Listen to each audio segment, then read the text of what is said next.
आणि महाराष्ट्रामध्ये हे रॉकेल जे आहे केरोसिन हे बंद होतं. 100 मोठे डीलर्स किंवा इतर जे आहेत त्यांनी होकार दिलेला आहे आणि कामाला काही ठिकाणी सुरुवात झालेली आहे. आमच्याकडे जवळ 3,500 किलो लिटरपेक्षा जास्त कोटा आहे. असा आमचे तो कोटा जो आहे पुढे सुद्धा चालू ठेवू. कुंभमेळ्यासाठी एक IAS ऑफिसर नेमलेले आहेत. डिव्हिजनल कमिशनर त्याच्यामध्ये लक्ष घालतायत. म्युन्सिपल कमिशनर त्यांच्यामध्ये लक्ष घालतायत. कुठं काही अडलं नाही आहे तर काय अडचण कशा निर्माण करायची आहे अशी काही चर्चा आमच्याबरोबर झालेली नाही.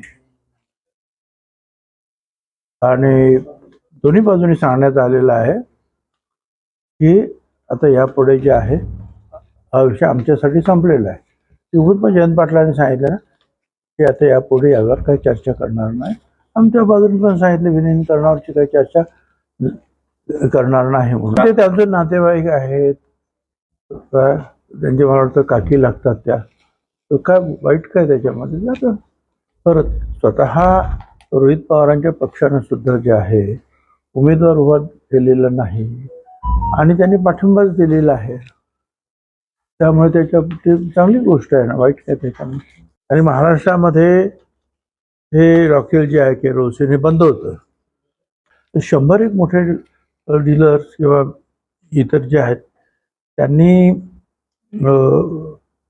होकार दिलेला आहे आणि कामाला काही ठिकाणी सुरुवात झालेली आहे.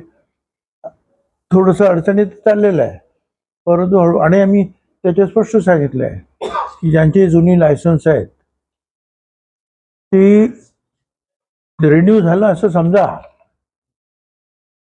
आणि जर कुठे कलेक्टरच्या कचेरीमध्ये किंवा आमच्या डिपार्टमेंटमध्ये कुठे पडलेले असतील तर ते मंजूर झालं असं समजा आणि तुम्ही विक्रीला सुरुवात करा. केरोसिनचा कोटा मात्र आपल्याकडे भरपूर आहे. कारण आता हे अजूनही जे काही खरं काही वाटत नाही काय होणार आहे तिकडे. एकदमच सगळं बंद पडतं परत. प्रयत्न तर सुरू आहे हे होऊ नये. परंतु याच्या पुढे जे आहे मला असं वाटतं की अशा तयारी आपल्याला ठेवावी लागते. मुख्य म्हणजे केरोसिन आम्ही महाराष्ट्रात देणं बंद झालं होतं म्हणून या सगळ्या गोष्टी बंद झाल्या. यापुढे आता आम्ही बंद नाही करणार. आमच्याकडे जवळ 3,500 किलो लिटरपेक्षा जास्त कोटा आहे. असा आमचे तो कोटा जो आहे पुढे सुद्धा चालू ठेवू. ज्यांना पाहिजे त्यांना दे. हळूहळू वापरायला सुरुवात झाली. पण हे डिझास्टर गेल्यानंतरही ही कंटिन्यू पुढे भविष्यातही सुरू ठेवणार. माझं म्हणणं असं आहे की झालंय त्याच्यावर कारवाई सुरू आहे.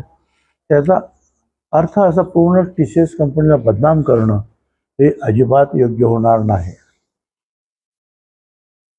कारण आतापर्यंत अशा प्रकारच्या ज्या कंपन्या आहेत त्याच्यामधली अतिशय महत्त्वाची अशी ही कंपनी आहे ज्याच्यावर लोकांचा विश्वास आहे आणि विश्वासाने त्यांच्याकडे आपली कामं दिली जातात. तर एखाद्या ठिकाणी हे झालं आहे त्याच्यावर पोलीस कारवाई करतात. पण किती ताणायचं आणि त्यांना बाहेरच काढून टाकायचं काय असा कोणाचा का विचार असेल तर चूक आहे. ठीक आहे, तुम्ही त्याच्याबद्दल त्याच्यावर कारवाई केली नाही, तिथे कुठेतरी अडचण निर्माण झाली आणि मग एखादा उठाव जर लोकांचा होत असेल तर मी समजू शकतो. परंतु आता पोलीस पूर्णपणे कारवाई करत आहे त्याच्यामध्ये. आणि त्या TCSच्या प्रमुखांनी सुद्धा त्याबद्दल दिलगिरी व्यक्त केली की आम्हाला काही कल्पना नव्हती. परंतु आपल्या ह्या कंपन्या जाणार नाहीत आपल्या जिल्ह्याच्या बाहेर आणि राज्याच्या बाहेर. यासाठी सगळ्यांनी जे आहे लक्षात ठेवलं पाहिजे. ठीक आहे ना, काम चाललंय. काय अडलंय कुठं काय अडलं ना. पोलिसांचं काम करताय, म्युन्सिपाल्टीचं काम करताय. 2-3 काय एक खास कुंभमेळ्यासाठी एक IAS ऑफिसर नेमलेले आहेत. डिव्हिजनल कमिशनर त्याच्यामध्ये लक्ष घालतायत. म्युन्सिपल कमिशनर त्यांच्यामध्ये लक्ष घालतायत.